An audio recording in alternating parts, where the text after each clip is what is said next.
ছোট বন্ধুরা, গত রবিবার তোমাদের আমি ঠাকুরদাদার ঝুলির থেকে রাক্ষসের দেশে রাজকন্যা গল্পটার কিছুটা প্রথম পার্টটা পড়ে শুনিয়েছিলাম। আজকে সেকেন্ড পার্টটা পড়ে শোনাবো। মানে আমাদের অমিয় কুমার রাজপুত্র রাজপুত্র অমিয় কুমার নীল পাহাড়ের দিকে এগিয়ে চললো। এই পর্যন্ত আমরা পড়েছিলাম।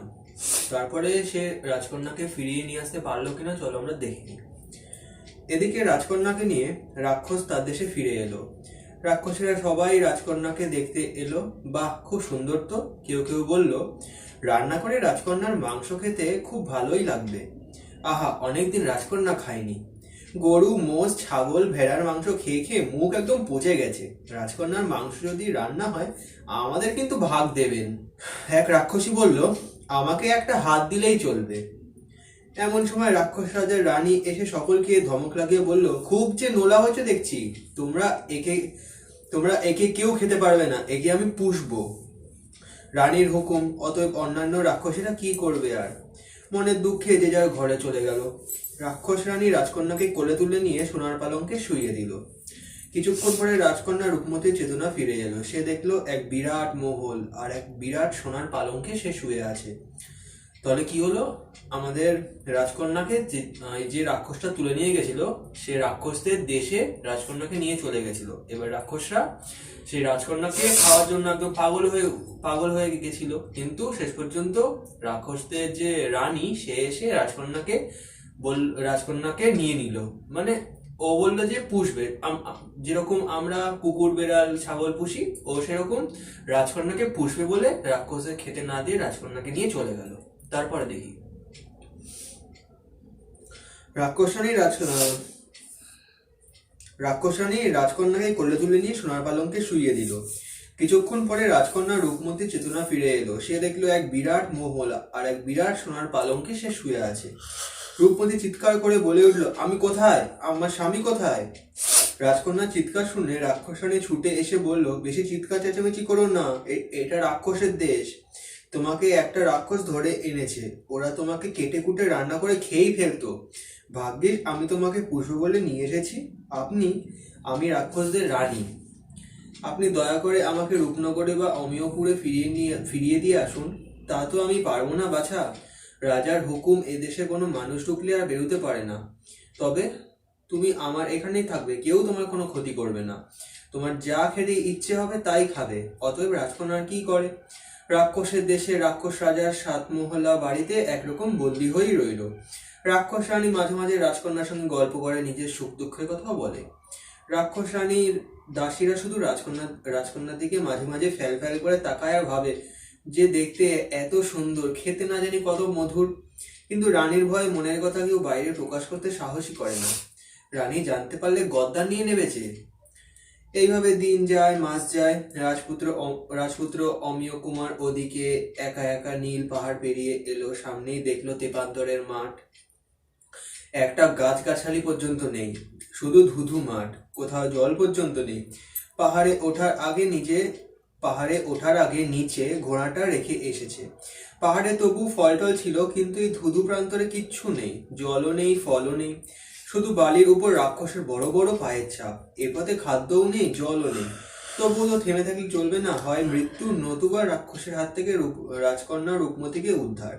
অতএব ভগবান ভরসা করে রাজপুত্র অমিয় কুমার এগিয়ে চলল।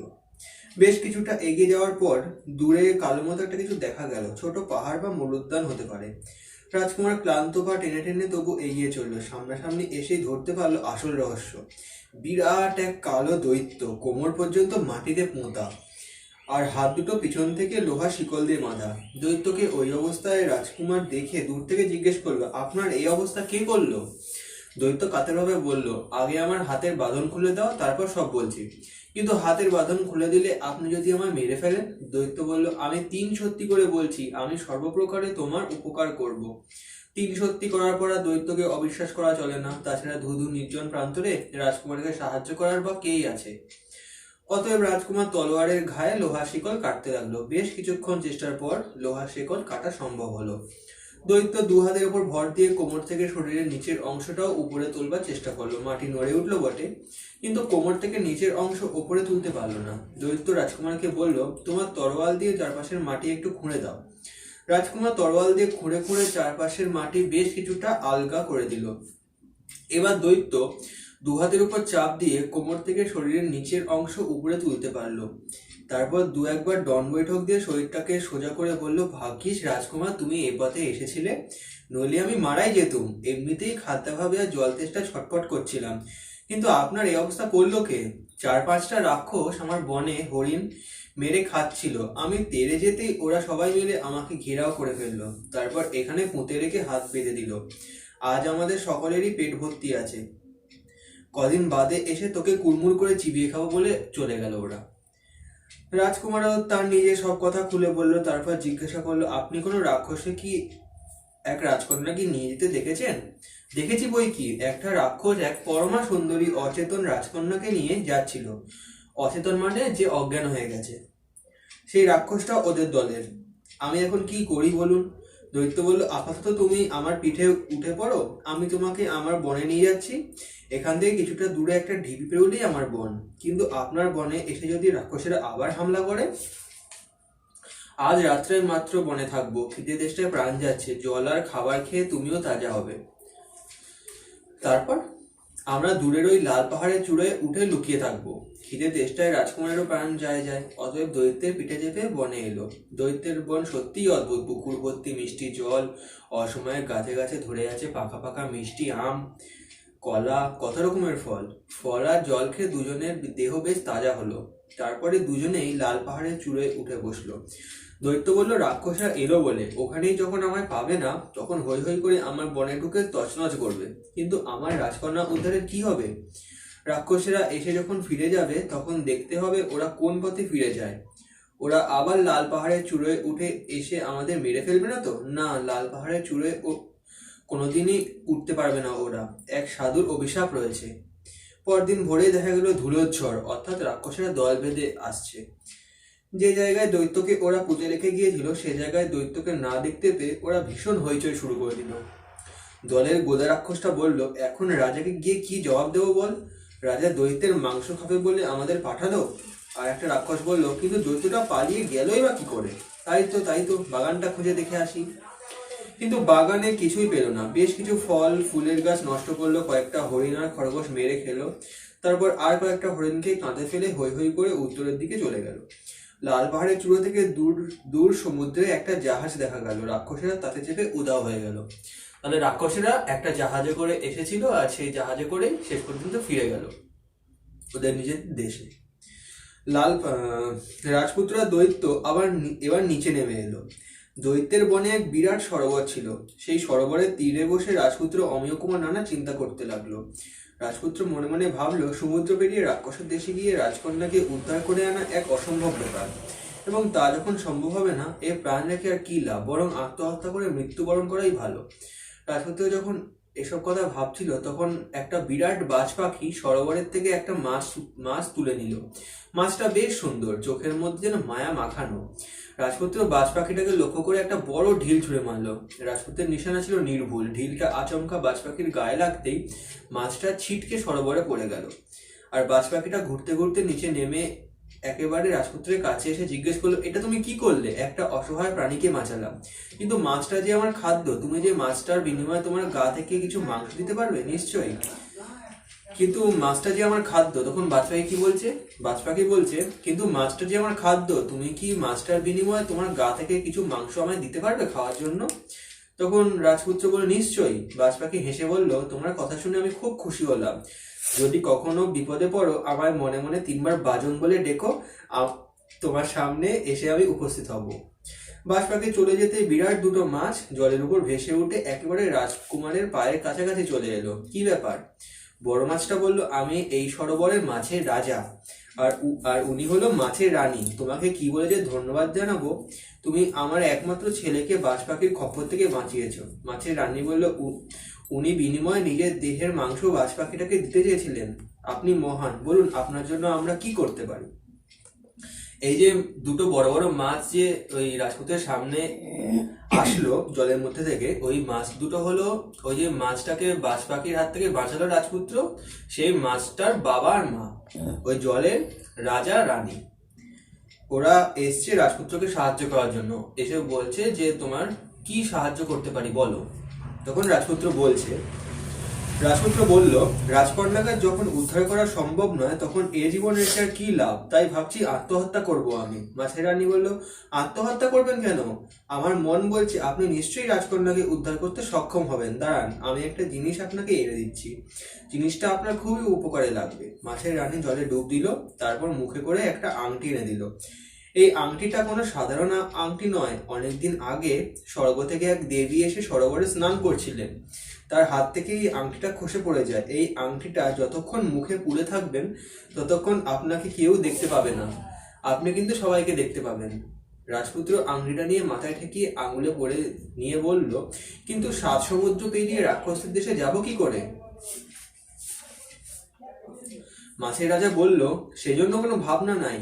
আপনি আর দৈত্য মিলে আমায় সমুদ্রে নিয়ে চলুন। সমুদ্রে জয় বিজয় নামে আমাদের 2 বন্ধু আছে, ওরা তিমি মাছ। ওরাই আপনাকে 7 সমুদ্র পার করে দিয়ে আসবে। কিন্তু এই যাতায়াতের ফলে আমার প্রাণ যদি বেরিয়ে যায়? না, তা হবে কেন? তখন ওই মাছের যে রাজা, সে বলছে যে আমাকে যদি আপনি সমুদ্রে নিয়ে যান, আপনি আর দৈত্য মিলে, তাহলে আমার জয় বিজয় নামে 2 বন্ধু আছে, তারা হচ্ছে তিমি মাছ, তাদেরকে বলে দিলে তারা আপনাকে 7 সমুদ্র পার করে ওই রাক্ষসের দেশে পৌঁছে দেবে। তখন রাজপুত্র বলছে, এই যে আপনাকে নিয়ে যাব, যদি রাস্তায় আপনি যদি মারা যান রাস্তায়, কারণ আমরা তো জানি যে মাছ জল ছাড়া বাঁচতে পারে না। তখন মাছটা বলছে, না, তা হবে কেন? দৈত্য আমায় নিয়ে যাবে, সমুদ্রের পাড়ে গিয়ে আমি জয় বিজয়কে ডেকে দেব, আপনি 7 সমুদ্র পেরিয়ে যাবেন, দৈত্য আমায় এনে আবার সরোবরে ছেড়ে দেবে। অতএব দৈত্যের সঙ্গে পরামর্শ করেই রাজকুমার পরদিন খুব ভোরে বেরিয়ে পড়ল। এক হাতে মাছের রাজাকে বাগিয়ে ধরে রাজপুত্র দৈত্যের পিঠে চেপে বসলো। দৈত্য ঝড়ের বেগে ছুটে চলল। কিছুক্ষণের মধ্যেই তারা সমুদ্রের তীরে পৌঁছে গেল।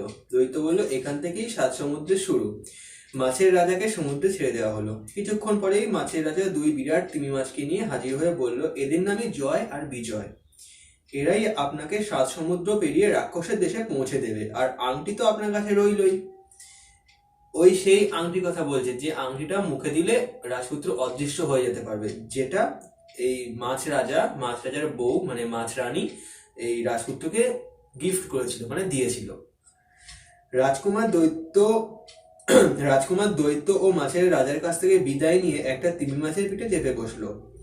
মাছের রাজা বলল, প্রয়োজন হলেই আংটিটা আপনি মুখে পুড়ে ফেলবেন, তাহলেই কেউ আপনাকে আর দেখতে পাবে না। দৈত্য বলল, রাজকন্যাকে নিয়ে ফেরার পথে আমার সঙ্গে দেখা করবেন, আমি আপনাদের তাড়াতাড়ি দেশে ফিরিয়ে দিয়ে আসবো। যদি ফিরতে পারি নিশ্চয়ই দেখা করব। তিমি মাছ সমুদ্রের ঢেউ এড়িয়ে তীরবেগে ছুটে চলল। তীরবেগে মানে হচ্ছে খুব জোরে। প্রথম তিমিটা পাহারাদার, পরের তিমিটার পিঠে রাজকুমার। তীরের বেগে ছুটে চললো তিমিরা। দিন যায়, রাত যায়, সপ্তাহ যায়। এমনি করেই একদিন রাজকুমার পৌঁছে গেল রাক্ষসদের দেশে।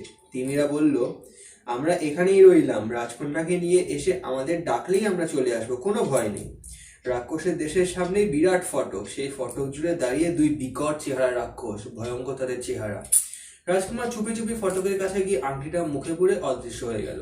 কিন্তু অদৃশ্য হয়ে গেলেই তো আর হলো না, ফটকটা তাল গাছের সমান উঁচু, চারপাশের দেওয়ালগুলো লম্বা, দুটো তাল গাছের সমান উঁচু। মানে চারপাশের যে দেয়াল আছে রাক্ষসদের যে মানে রাজ্যটা, সেই রাজ্য চারপাশে যে দেয়াল আছে সেই দেয়ালগুলো তাল গাছ যেরকম লম্বা সেরকম লম্বা। তাহলে ভাবো কত উঁচু দেয়াল, এবং দেয়ালের গা খুব পিচ্ছিল। সেই দেয়াল ডিঙিয়ে যাওয়া রাজকুমারের পক্ষে দুঃসাধ্য। অতএব কোনো কারণে ফটক খুললে অদৃশ্য রাজকুমারের পক্ষে ভেতরে ঢোকা সম্ভব। 2 বিরাট রাক্ষস কাঁধে বিরাট গদা নিয়ে ঘুরে ঘুরে ফটক পাহারা দিচ্ছে। রাজকুমার অদৃশ্য অবস্থায় ফটকের কাছাকাছি যেতেই একটা রাক্ষস অপর রাক্ষসকে বলল, কেমন মানুষ গন্ধ পাচ্ছি রে। দ্বিতীয় রাক্ষসটা বলল, এখানে মানুষ আসবে কোত্থেকে, তোর নাকের কোনো গোলমাল হয়েছে। রাক্ষসটা তোর নাকি সুরে কথা বলে, না, নাকের কোনো গোলমাল হয়নি, থেকে কেবল মানুষ গন্ধ পাচ্ছি। মানুষ গন্ধ পাচ্ছি কিরাম? তাহলে তোর মাথায় কোনো গোলমাল হয়েছে নিশ্চয়ই। এমন সময় অদৃশ্য থেকেই রাজকুমার প্রথম রাক্ষসটার ভুঁড়িতে একটা খোঁচা মারল। প্রথম রাক্ষসটা রেগে গিয়ে দ্বিতীয়টাকে বলল, এই তুই আমার ভুঁড়িতে খোঁচা মারলি কেন রে? দ্বিতীয় রাক্ষসটা বলল, আমি তোর ভুঁড়িতে খোঁচা মারিনি, বলছি আমি তোর ভুঁড়িতে কিন্তু খোঁচা মারিনি, আমি তোকে বলে দিচ্ছি। মানে প্রথম রাক্ষসটা দাঁড়িয়ে ছিল, রাজকুমার অদৃশ্য হয়ে ওই প্রথম রাক্ষসটা ভুঁড়িতে একটা খোঁচা মেরেছে। তখন রাক্ষস তো আর দেখতে পাচ্ছে না যে রাজকুমার মেরেছে, ও ভেবেছে ও দ্বিতীয় রাক্ষসটাকে মেরেছে, দ্বিতীয় রাক্ষসটাকে মেরেছে। এবার তাই ওকে বলছে যে এই তুই কেন আমার ভুঁড়িতে খোঁচা মারলি? তখন দ্বিতীয়টা বলছে যে আমি তো বলে যে আমি কোথায় তোর ওই ভুঁড়িতে খোঁচা মারলাম, আমি তো তোর ভুঁড়িতে খোঁচা মারিনি। রাজকুমার এবার দ্বিতীয় রাক্ষসটা ভুঁড়িতে তলোয়ার দিয়ে বেশ জোরেই খোঁচা মারলো। দ্বিতীয় রাক্ষসটা চিৎকার করে উঠে বলল, বললাম তো তোর ভুঁড়িতে আমি খোঁচা মারিনি, বিশ্বাস না করে তুই আমার ভুঁড়িতে খোঁচা মারলি। কই, আমি তো খোঁচা মারিনি, প্রথম রাক্ষসটা বলছে। ফলে দুই পাহাড়দার রাক্ষসের মধ্যে মারামারি লেগে গেল, যাকে বলে প্রচন্ড লড়াই। চিৎকার চেঁচামেচি, এমন সময় ফটক খুলে গেল। রাক্ষস রাজার সেনাপতি মশাই বেরিয়ে এসে বলল, তোমাদের ফটো পাহাড়ে রাখা হয়েছে, আর তোমরা কিনা নিজেদের মধ্যে মারামারি শুরু করে দিয়েছো। দুজনে কান ধরে 1000বার উঠবোস করো। বাবা, ভাবো একবার, 1000বার নাকি উঠবোস করতে হবে মারামারি করার জন্য। সেই সুযোগে ফটক খোলা পেয়ে অদৃশ্য রাজকুমার রাক্ষসপুরীতে ঢুকে পড়ল। এরপর কি হবে দেখি। সবকিছু রাক্ষসপুরীতে বিরাট বিরাট বিরাট বাড়ি, কিছুটা দূরে রাজকুমার দেখলো মানুষের ও পশুর কঙ্কালের পাহাড়। রাক্ষসেরা যে কত মানুষ আর পশুকে খেয়েছে তার কোনো লেখা জোখা নেই। রাজকুমার হাঁটতে হাঁটতে বন্দিশালায় উপস্থিত হলো। এখানে অনেক রাজপুত্র ও রাজকন্যাকে সোনার খাঁচায় বন্দি করে রাখা হয়েছে। রাজপুত্র মুখ থেকে আংটিটা বের করতে বন্দি রাজপুত্র রাজকন্যারা তাকে দেখতে পেয়ে অবাক হলো। এ কি, তুমি খাঁচার বাইরে বেরোলে কি করে? রাজপুত্র বলল, আমি তো খাঁচার বাইরে ছিলাম, খাঁচার বাইরেই আমি। রাজপুত্র তখন বলছে ওই বন্দি রাজপুত্র রাজকন্যাদের যে আমি তো খাঁচার বাইরেই ছিলাম, খাঁচার বাইরেই আছি। অন্যান্য বন্দি রাজপুত্রেরা বলল, আশ্চর্য। এমন সময় দূর থেকে একটা পাহারাদার রাক্ষস রাজপুত্রকে দেখতে পেয়ে ছুটে এলো। রাজপুত্র অমনি আংটি মুখে পুরে অদৃশ্য হয়ে গেল। পাহারাদার রাক্ষসটা দেওয়ালের সঙ্গে ভীষণ এক ঠক্কর খেলো। অদৃশ্য অবস্থাতেই রাজপুত্র এদিক ওদিক ঘুরছে। খাঁচায় 2-4 জন বন্দিনী রাজকন্যা আছে বটে, তবে তারা কেউ তার স্ত্রী রূপমতী নয়। এদিক ওদিক ঘুরতে ঘুরতে রাজপুত্র রানীর মহলে হাজির হলো। সেখানেই রূপমতীকে দেখতে পেল। এদিক ওদিক তাকিয়ে দেখলো আশেপাশে কেউ নেই। তখন রাজপুত্র মুখ থেকে আংটি খুলে দৃশ্য হয়ে রূপমতীকে বলল, আমি এসে গেছি, আর ভয় নেই। রূপমতী অবাক হয়ে বলল, এখানে এলে কি করে? সে অনেক অনেক কথা, আমি আগে তোমাকে মুক্ত করে নিয়েছে, তারপর সব একসময় খুলে বলবো। এমন সময় বুড়ি রাক্ষসী দাসী ঘরে ঢুকলো। রাজপুত্র অমনি টুক করে আংটি মুখে পুরে অদৃশ্য হয়ে রইল। বুড়ি দাসী রাজকন্যাকে জিজ্ঞাসা করলো, কার সঙ্গে কথা বলছিলি রে? রূপমতী বলল, কার সঙ্গে আবার কথা বলবো, ঘর তো দেখছো খালি। তবে তবে যে কথা বলতে শুনলাম। নিজে নিজেই প্রলাপ বকছিলাম। বুড়ি চলে যেতেই রাজপুত্র আবার মুখ থেকে আংটি বের করে দৃশ্য হয়ে বলল, যেভাবেই হোক জানতে হবে রাক্ষসদের প্রাণ কোথায় আছে, খুব সাবধান। আমি অদৃশ্য হই ওদের কথাবার্তা শুনে সব ব্যবস্থা করব। ওখান থেকে বেরিয়ে রাজপুত্র গেল রাক্ষস রাজার শোবার ঘরে। রাক্ষস রাজা বিরাট এক তাকিয়া হেলান দিয়ে আরাম করছিল। রানীরা বড় বড় পাখা দিয়ে রাজাকে বাতাস করছিল। অদৃশ্য হয়ে রাজপুত্র রাক্ষস রাজার শোবার ঘরে ঢুকতেই রাক্ষস রাজা হাই তুলে বলল, কেমন কেমন মানুষের গন্ধ পাচ্ছি। একজন রানী হেসে বলল, এখানে এখানে আর মানুষ আসবে কি করে? বড় রানীর ঘরে যে মানুষ রাজকন্যা রয়েছে তারই গন্ধ হয় ভেসে আসছে। আরেক রানী বলল, এখানে মানুষ আসবে কোন সাহসে? তার কি প্রাণের মায়া নেই? মানুষের প্রাণ তো মানুষের দেহের মধ্যেই। রাজা বললেন, আর আমাদের প্রাণ রয়েছে। তখন রাজা কি বলছে? একজন রানীর বলছে, মানে রাজার হচ্ছে রাক্ষস রাজার অনেকগুলো বউ, মানে অনেকগুলো রানী। একজন রানী বলছে যে মানুষদের দেহের মধ্যেই তো, মানে মানুষদের শরীরের মধ্যেই মানুষদের প্রাণ। তখন রাক্ষস রাজা কি বলছে? রাক্ষস রাজা বলছে, আর আমাদের প্রাণ রয়েছে ওই উঁচু গম্বুজের উপর মিনারে রাখা লাল টুনটুনি পাখির মধ্যে। বাইরের কেউ আমাদের গলা কেটে ফেললেও আমরা মরবো না, যতক্ষণ পর্যন্ত ওই টুনটুনিকে কেউ মেরে না ফেলে। আর এক রানী বলল, ওখানে কোনো মানুষের পক্ষে যাওয়াই সম্ভব নয়, যা পাহারা। রাক্ষস রাজা হেসে বলল, হ্যাঁ হ্যাঁ হ্যাঁ, আমরা ধরে না আনলে কোনো মানুষের পক্ষে রাক্ষসের দেশে আসাই সম্ভব নয়। দৈত্যরা পর্যন্ত 7 সমুদ্র পেরোতে পারে না, মানুষ আসবে কি করে? 7 সমুদ্র পেরিয়ে আসার জন্য কেবলমাত্র আমাদেরই মায়া জাহাজ রয়েছে। রাজপুত্র অদৃশ্য অবস্থাতেই রাক্ষস রাজার প্রাসাদ থেকে বেরিয়ে এলো। দেখলো রাজপ্রাসাদের একেবারে উঁচুতে সেই গম্বুজের উপর বিরাট উঁচু মিনার। সেই মিনারের একেবারে উপরে রয়েছে একটা ছোট্ট গোল ঘর, ওতেই রয়েছে সকল রাক্ষসদের প্রাণ লাল টুনটুনি। সেই লাল টুনটুনি, যে টুনটুনির মধ্যে সমস্ত রাক্ষসদের প্রাণ রয়েছে, আর সেই টুনটুনিকে মেরে ফেললেই এবার যে সমস্ত রাক্ষস আছে ওই রাজ্যে সব রাক্ষস মারা যাবে। দেখি এবার আমাদের রাজপুত্র অমিয় কুমার টুনটুনিটাকে মারতে পারলো কিনা। রাজপুত্র ভাবলো, গম্বুজ ঘর যখন রয়েছে, মিনার যখন রয়েছে, তখন হয়তো বা সিঁড়িও রয়েছে। মিনারটা যেন আকাশে মাথা ঠেকিয়ে আছে।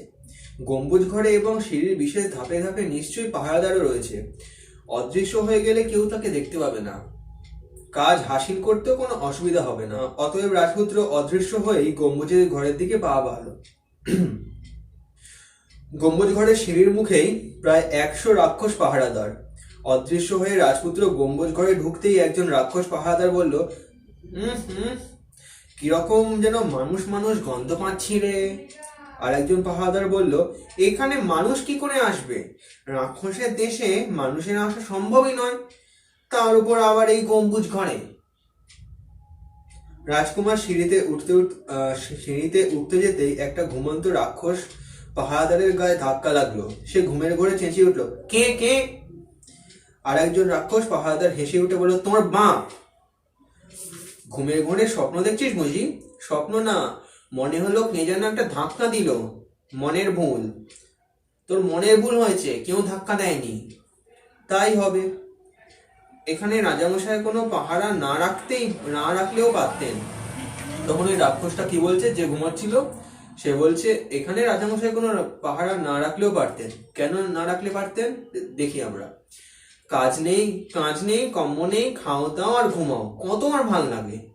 ঘুমিয়ে পড়। আর একটা রাক্ষস বলছে, যে রাক্ষসটা ঘুমাচ্ছিল, ঘুমিয়ে উঠে ওই রাজপুত্র যখন সিঁড়ি দিয়ে উঠতে গিয়ে ধাক্কা লাগলো ওই রাক্ষসের গায়ে, তখন রাক্ষসটা এইসব কথাবার্তা বললো। আর তখন যাকে বললো, যে রাক্ষসটাকে, সে রাক্ষসটা বললো, তোর আর এত ভাবনা চিন্তা করে লাভ নেই, তুই ঘুমোচ্ছিস, ঘুমো। এবার রাজপুত্র কি করলো দেখি আমরা। রাজপুত্র অদৃশ্য অবস্থাতেই সিঁড়ি ধরে উঠতে লাগলো। কম উঁচু তো আর নয়, 25 তলা বাড়ির সমান উঁচু হবে। সিঁড়ির ধাপই হবে লাখের উপরে। রাজপুত্র উঠতে উঠতে কোথাও বিশ্রাম নিতে লাগলো। একটানা ওঠার উপায় নেই। শেষ ধাপে যখন পৌঁছলো, তখন সেই মিনারের ছোট্ট গোল ঘরের ভিতরে আবার ফোঁস আওয়াজ কেন? ব্যাপার কি? জানলা দিয়ে রাজকুমার দেখলো, মাঝখানে একটা সোনার খাঁচায় লাল টুনটুনি পাখিটা ফুরুত করে উঠছে, আর দুটো অজগর সাপ সেই সোনার খাঁচাটা পাহারা দিচ্ছে। তাহলে ভাবো একবার, একটা সোনার খাঁচার মধ্যে টুনটুনি পাখিটা ফুরুত করে উড়ে বেড়াচ্ছে, দুটো বড় অজগর সাপ সেই খাঁচাটাকে পাহারা দিচ্ছে। অজগর সাপ দুটোর চোখ ভয়ানক হিংস্র। রাজকুমার ভাবলো, কি করা যায়? সে যখন অদৃশ্য, তখন অজগর সাপ দুটো নিশ্চয়ই তাকে দেখতে পাবে না। রাজকুমার সেই গোল ঘরের দরজা খুলতেই অজগর সাপ দুটো ফোঁস করতে বাইরে এসে সিঁড়ি দিয়ে নামতে লাগলো। কিছু পরেই পাহারাদার রাক্ষসদের চিৎকার শোনা গেল। রাজকুমার বুঝতে পারলো, অজগর দুটো নিশ্চয়ই পাহারাদার রাক্ষসদের আক্রমণ করেছে, আর রাক্ষসেরাও তো ছেড়ে দেওয়ার পারতর নয়। এই সুযোগ। রাজকুমার ভিতরে ঢুকে সোনার খাঁচাটা হাতে নিল, তারপর তলোয়ার দিয়ে এক খোঁচা মারল লাল টুনটুনি পাখিটার বুকে। ফিনকি দিয়ে রক্ত ছুটলো। নিচে তখন বিরাট হই হই শব্দ। টুনটুনি পাখিটা কাঁপতে মারা গেল। তখন রাজকুমার কি করলো? রাজকুমার দরজাটা খুলে দিল, অজগর সাপ দুটো বেরিয়ে গেল। তখন রাজকুমার ঘরে ঢুকে অদৃশ্য হয়েই ঘরে ঢুকলো, আর ঘরে ঢুকে সে টুনটুনি পাখিটার খাঁচাটা হাতে নিল, আর তলোয়ারটা দিয়ে একটা খোঁচা যেই মেরেছে, অমনি টুনটুনি পাখিটার বুকটা ফুটো হয়ে ওখান দিয়ে গল করে রক্ত বেরোতে লাগলো। আর যেই রক্ত বেরোতে লাগলো, অমনি একদম নিচের দিক থেকে সমস্ত রাক্ষসদের চিৎকার চেঁচামেচি শুরু হয়ে গেল। কারণ ওই টুনটুনির মধ্যেই তো রাক্ষসদের সব প্রাণ আছে। আর এরপরে টুনটুনি পাখিটা কাঁপতে মারা গেল। নিচের হইচই চিৎকারও এক নিমেষে বন্ধ হয়ে গেল। সব নীরব। রাজকুমার সিঁড়ি দিয়ে নামতে লাগলো। কিছুটা নেমেই দেখতে পেল, দুটো অজগরের মাথা মুখে পুড়ে দুটো রাক্ষস মরে পড়ে আছে। সিঁড়ি দিয়ে নামতে দেখলো, বহু রাক্ষস মরে পড়ে আছে, অর্থাৎ কোনো রাক্ষস জীবিত নেই। আংটিটা মুখ থেকে বের করে সে তখন বীর দর্পে চলতে লাগলো। রাজকন্যা রূপমতিকে মুক্ত করলো, বন্দি রাজপুত্র ও রাজকন্যাদের উদ্ধার করলো। তারপর সকলে মিলে রাক্ষসদের দেশ থেকে ফিরে এলো। মাছের রানীর দেওয়া আংটিটার ফলে এই অসম্ভব কাজ সম্ভব হলো। তাহলে আমাদের রাক্ষসের দেশে রাজকন্যা গল্পটা শেষ। আমার কথাটি ফুরলো, নোটে গাছটি মুড়লো। তাহলে দেখতে পেলে তোমরা যে রাক্ষসের হাত থেকে রাজকন্যাকে আমাদের রাজপুত্র অমিয় কুমার কি সুন্দর বাঁচিয়ে নিল। এরকম ভাবে আরো সুন্দর সুন্দর গল্প যদি তোমাদের শুনতে ভালো লাগে, যদি তোমরা শুনতে চাও, তাহলে আমার এই পড়বো লিখবো জানবো চ্যানেলটাকে অবশ্যই সাবস্ক্রাইব করবে, তোমাদের বন্ধুদের সঙ্গে আমার ভিডিওসগুলো শেয়ার করবে, আর আমার ভিডিওসগুলোতে অবশ্যই একটা লাইক করে দেবে। আর আমার অন্যান্য ভিডিওগুলোর লিঙ্ক তোমরা নিচে থাকা ডেসক্রিপশন বক্সের মধ্যে অবশ্যই পেয়ে যাবে। তাহলে আজ এই পর্যন্ত ছোট্ট বন্ধুরা, টাটা। পরের রবিবার আবার দেখা হবে নতুন গল্প নিয়ে তোমাদের সঙ্গে।